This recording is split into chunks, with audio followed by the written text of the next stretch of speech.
Hey everyone, it's AJ and I hope you've all been doing well. If you're new to this channel, my sister Sarah and I are making content around stationery, journaling, and art. And we're only a little over a month away from the release of our art shop. We'll be releasing things like planner stickers, sticker sheets, vinyl stickers, postcards, digital products, and more. In preparation for the shop launch, we have a little mini-series where we're documenting our journey, everything from the beginning of how it started, who we are, and what we plan to achieve with this small art business, from the type of products that we want to make, the art that we want to create, a little look into how our art and style has developed, and how we're actually making everything at home. We've released 2 out of 3 parts of this mini-series, with the last one coming out next month, which will go over the final touches on everything, we'll go into the packaging, how everything's coming together, and finally how we're planning on setting up our storefront. If you're interested in knowing when we launch, you can sign up for our newsletter on our website to be the first to know. And now moving on to the topic of today's video, I want to touch upon the basics of getting into the world of fountain pens. I'm personally quite new to this hobby myself, having only started collecting pens at the beginning of 2023, but since then I've amassed a small collection of pens that I've grown to love. I'll be doing a separate fountain pen video in the future where I'll go through a tour of all my personal pens, but for today I wanted to introduce 5 pens from my collection that I would recommend to a beginner who is brand new to the space. I'll also talk a little bit about how to choose a fountain pen that suits you, from the different types of nibs that you can choose from and what I personally like to use, the various ways and mechanisms to fill a fountain pen with ink, and also some of the accessories that you might want to get to help with the cleaning and refilling of your pen. Alright, there's a lot to get through, so let's get started.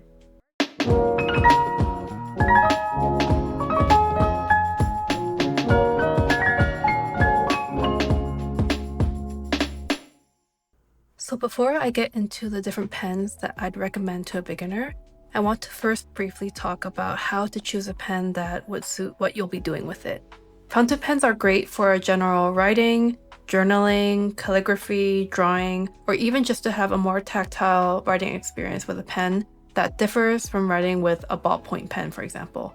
The key difference between a ballpoint pen and a fountain pen is that fountain pens offer a smoother, more personalized writing experience with greater control and ink choice, but they do require more maintenance and care, while ballpoint pens are more practical, durable, and require little to no upkeep.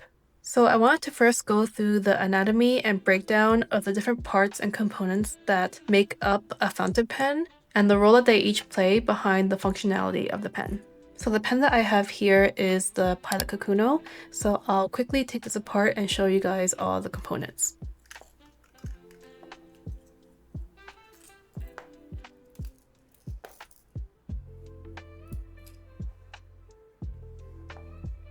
So here we have the pen when it's all taken apart, and you'll see that there are 6 components. And starting with the most important part is the nib. The nib is the part that touches your paper, and the size of the tip of the nib is what determines the line width. And the nibs come in a lot of different sizes and styles, which we'll go into in the next section. The next part is the feed, which acts as a vehicle for ink delivery from the reservoir into the nib. And then we have what is called the section, which is what carries the nib and the feed and attaches it to the barrel. The barrel is the main body of the pen, which houses the ink reservoir. And in this case, we have a transparent demonstrator, versus in other fountain pens, you'll see that they're completely opaque and you can't see the converter that's inside. And next we have the ink reservoir, which is housed inside the barrel. And in this case, we have a converter, but it can also be an ink cartridge. And then finally we have the cap, which is the part that covers the nib and attaches it to the body or the barrel. And this is how you would reassemble your fountain pen.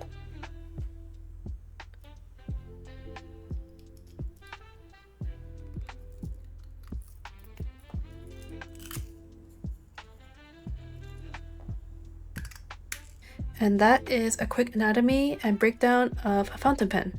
So when choosing a fountain pen, you obviously want to choose one that you like the design of, but most importantly, you want one that fits nicely in your hand, is comfortable to write with, and can last for long writing sessions. And the key to determine if the writing experience is what you're looking for, choosing the right nib is crucial. And so this next section is dedicated to finding the right nib size for you. For nib sizes, the most common sizes you'll find are extra fine or EF, fine, which is F, medium, which is M, broad, which is B, and double broad, which is 2B or sometimes BB. And there are also more specialized nibs like stub, italic, oblique, and architect, but we won't go too much into those ones because those are more dedicated to calligraphy. And also in between sizes like MF, which is medium fine, and they're more commonly offered by Japanese fountain pen manufacturers. But for the sake of this video, we'll stick with the most common ones that I mentioned at the beginning. So I'll go through each of the common nib sizes and talk a little bit about the characteristics in terms of the line width, what they're most commonly used for, and the smoothness. The first size is extra fine, or EF. This is the most narrow of all of the nib sizes, and they typically run between 0.2 millimeters to 0.4 millimeters. So we're talking really fine lines. So this type of nib is more specialized for small handwriting and when you want more precision with thin lines. And in terms of smoothness, because the nib is so thin at the very tip, it is quite scratchy when you are using it on paper. You will find some extra fines that will be very scratchy and some that will be a little bit more smooth and then some right in the middle. But the idea is that you will most likely get feedback when you are using this type of nib. And in my personal experience with extra fines is that you will experience a little bit more skipping when you are writing, and what that means is that you'll just be writing a sentence or something and then all of a sudden your pen might jump or it might skip because the nib is making so much contact with the paper and the point is almost like a needle point. You'll find that your pen may fail to lay down the ink consistently, which will result in gaps or breaks in your writing. And that's the reason why I rated the smoothness for extra fine as 1.5 stars. It's because out of all the nib sizes, it will have the most potential to have that scratchiness or more feedback on paper when you are writing with it.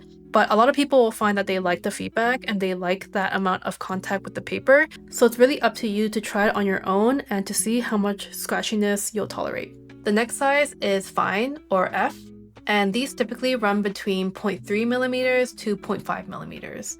And so the nib size is still pretty small here. And because the nib size is still relatively small, it is still suited for small handwriting, kind of like average everyday writing.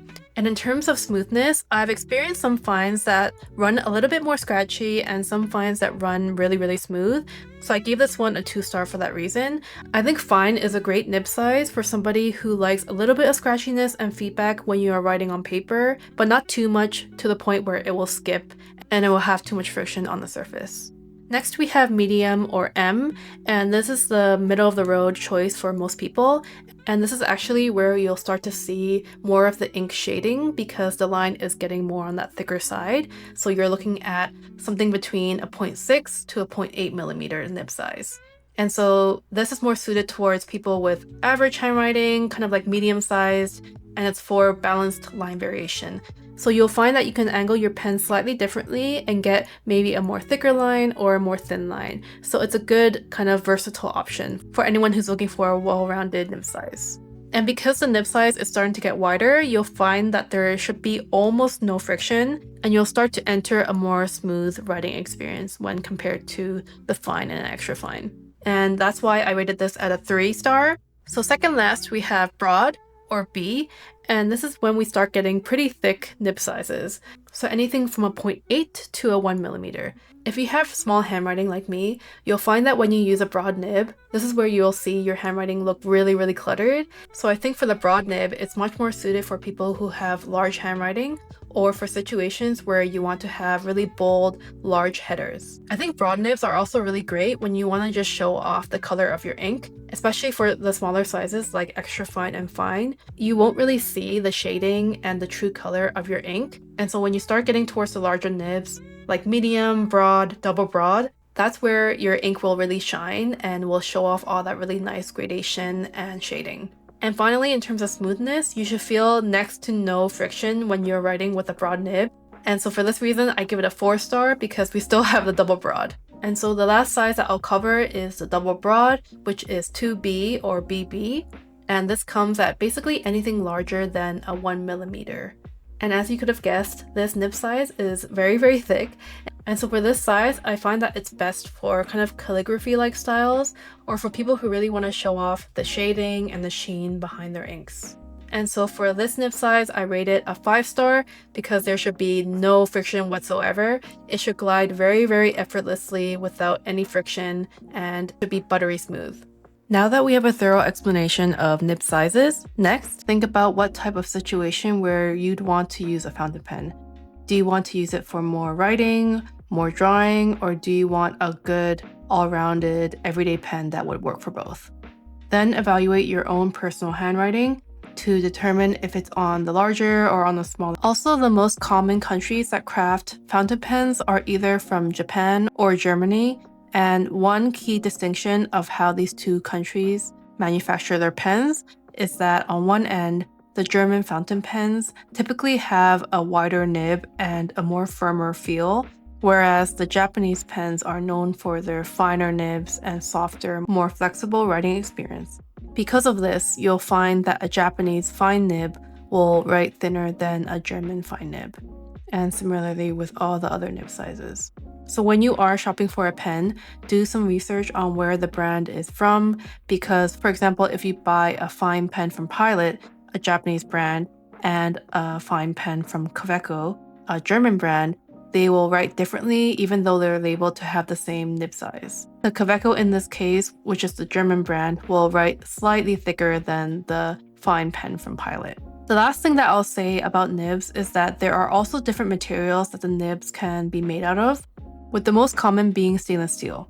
Next being gold alloys such as 14 or 18 karat gold. And then if you look at the higher end brands, they're using titanium.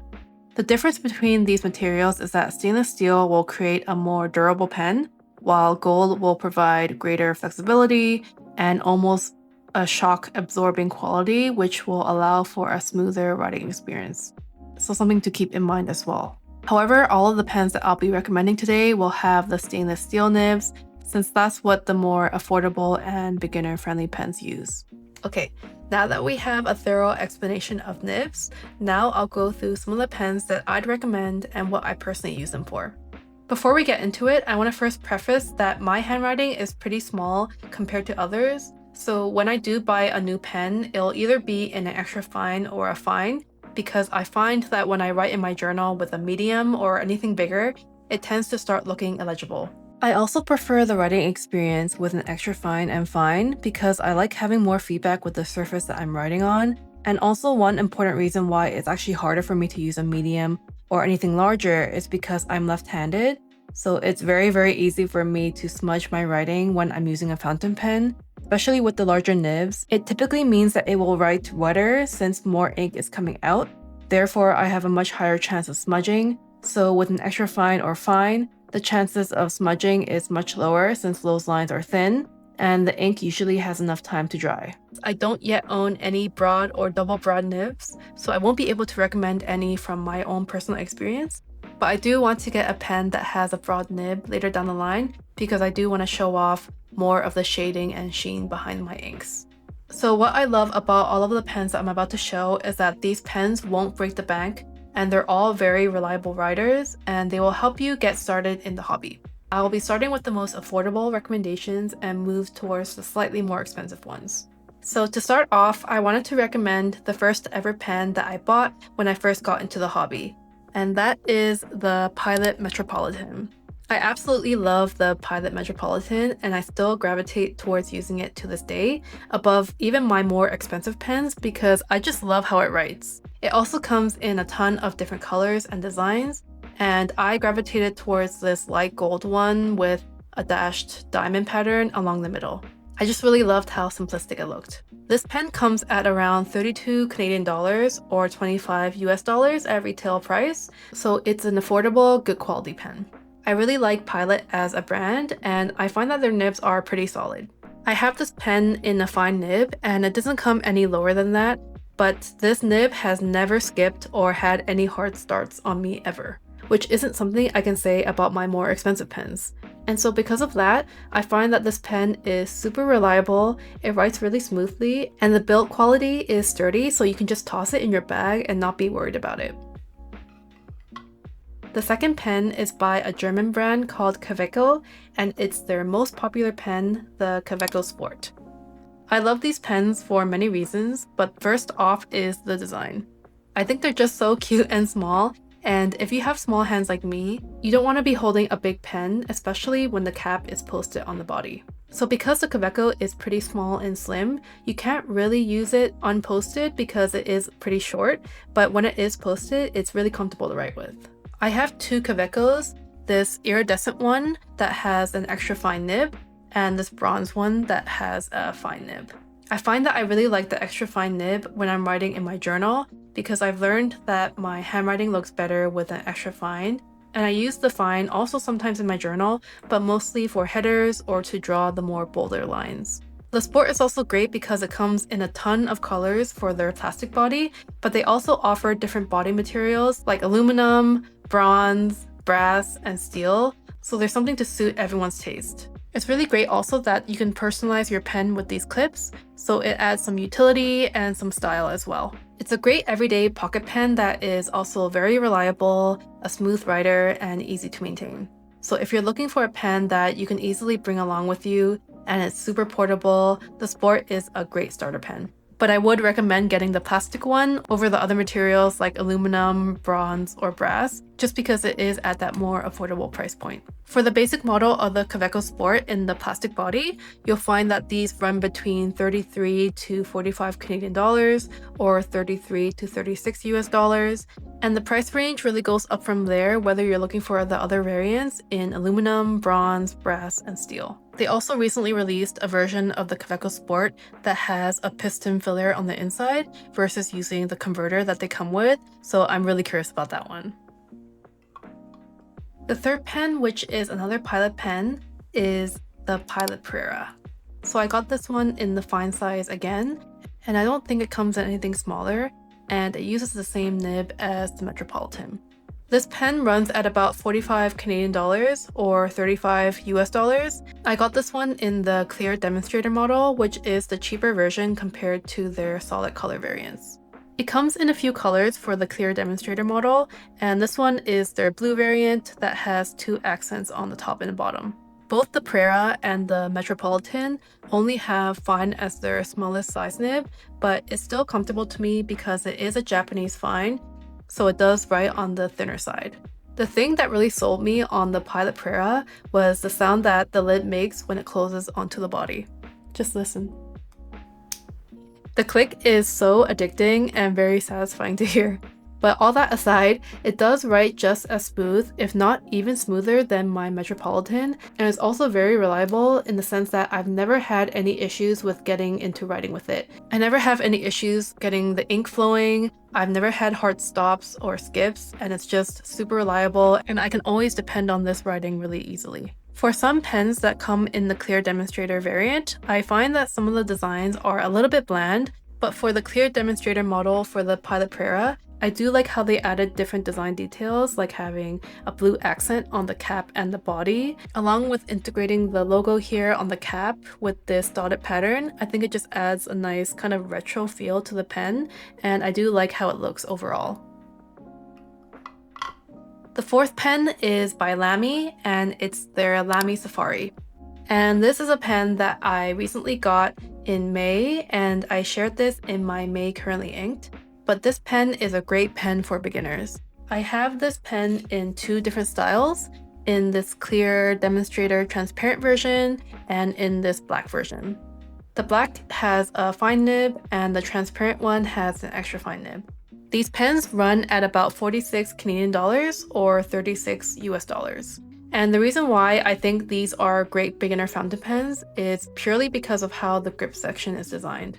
The triangular grip on the Lamy is primarily designed to guide a beginner fountain pen user into a more ergonomic and comfortable writing grip. It really helps people who are new to fountain pens to learn proper finger placement, and this helps to reduce hand strain, especially during the longer, more extended writing sessions. So the shape encourages a natural grip that promotes the proper posture, it prevents cramping and fatigue, and it's particularly helpful for those who are new to fountain pens as it helps them learn how to hold the pen in a way that allows for smooth and comfortable writing. At first, this pen was a bit thicker than what I'm used to writing with, as Lamy is a German brand, but the writing experience was still really nice. The extra fine has some feedback to it, which I like because it makes me feel like I'm making more contact with the paper. And the fine is a little bit thicker, but still has that tiny bit of feedback. And I personally like my pens to have some feedback. And I like to know that I'm making a lot of contact and feeling the paper more. And I'm not just gliding on it, if that makes sense.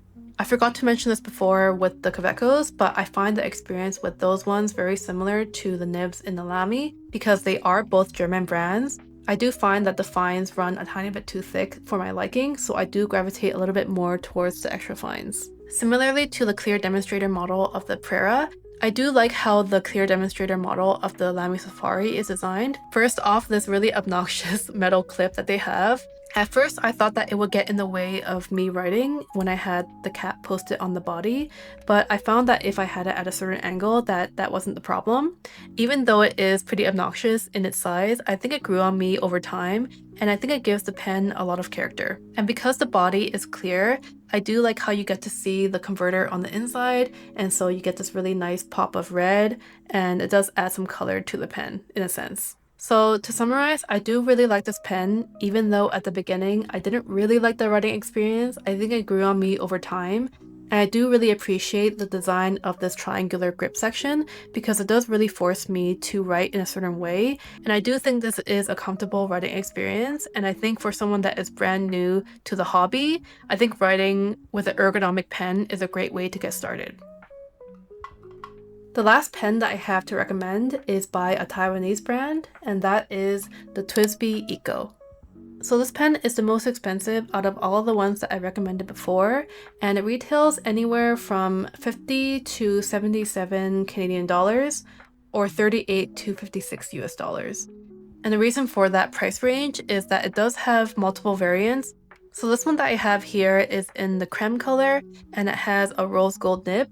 So I got this one for about $80-ish, including tax. The more affordable version of this pen comes with their basic steel nib. So the reason why this is more expensive is mainly because of the color of the nib, and sometimes there are limited edition colors. Like I have this one in the bronze cafe color, and so usually these will run a little bit more expensive than the basic models. So this pen is one of the favorites that I have in my whole collection. It comes in a ton of different colorways, but what I love most about this pen is the filling mechanism. It has a very high capacity piston filling mechanism, so it allows for a ton of ink that is stored right in the barrel of the pen without the need of a separate converter. And it works by just twisting this little knob at the end, which moves the piston rod to draw the ink inwards. I love this pen so much, and I have it in this creme color with the rose gold fine nib, and also in this cafe brown color with an extra fine nib. I find that it writes super smoothly, it has really nice weight to it, the design is really elegant and classy. I would highly recommend the TWSBI Ecos for anyone who's looking for a pen that has a really high ink capacity. It writes super smoothly, it's really reliable, and it's an overall amazing beginner pen. So those are the entry-level pens that I'd recommend trying out yourself if you're interested in diving into this hobby. There are more pens that I'd recommend, like the Pilot Kakuno, the Platinum Preppy, and the Jinhao 82, all of which are even more affordable than the ones I mentioned today.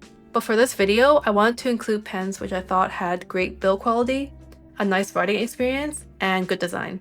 And I'll just summarize by saying that you want to keep in mind that you 1. Want your pen to be comfortable to write with, 2. You want it to be easy to maintain, and 3. You want it to be aesthetically pleasing. The last section of this video will be about fountain pen maintenance. So I'll talk about some of the ways to fill and maintain your pen over time. So most pens will come with a single ink cartridge out of the package, either with black or blue ink typically. Now these are advertised as single use, so once you deplete the ink in the cartridge, the idea is you simply put in a new one. But what a lot of people don't know is that you can actually reuse these cartridges again. You do this by getting a syringe and then filling it with the ink of your choice, carefully refilling the cartridge by pushing the bead in a little bit, and then emptying the ink inside. But if you don't want to go through the hassle of doing that, another option is buying a dedicated converter for your pen. Each pen's converter may vary, so just do some research to find the one that's compatible with your pen. A converter has a mechanism to draw the ink into the chamber, and depending on the brand, each mechanism can vary. So there are piston converters, which use either a twisting knob or a plunger to move a piston and draw the ink upwards. And there are squeeze converters, which use a flexible sac, which is compressed to create a vacuum for filling. Buying a converter is relatively affordable, so it's a nice way to get a simple reusable ink system. Here's an example of how I fill one up. It's easier if you attach your converter to the section that's holding the nib and feed, then dip it into your ink. In this case, I twist my converter to draw the ink upwards. You might need to do this a few times until you get a good fill. One slight con is that some of these converters run really small. For example, the converter for the Kaweco Sport is pretty tiny because the pen itself is really small. So I end up having to refill this converter pretty frequently. Typically, most of the stock cartridges that come with pens will have a larger capacity than converters, so just keep that in mind. To clean your pen and converter, you'll want to get something called a bulb syringe, which you can use to take in water and then shoot it through the pen to get all the ink residue that's otherwise hard to clean out of the pen. You'll want to repeat this several times until the water that is coming out of the pen is completely clear. For the converters, I just grab a bowl of water from which I draw water in and out of the converter several times until the water also comes out clear.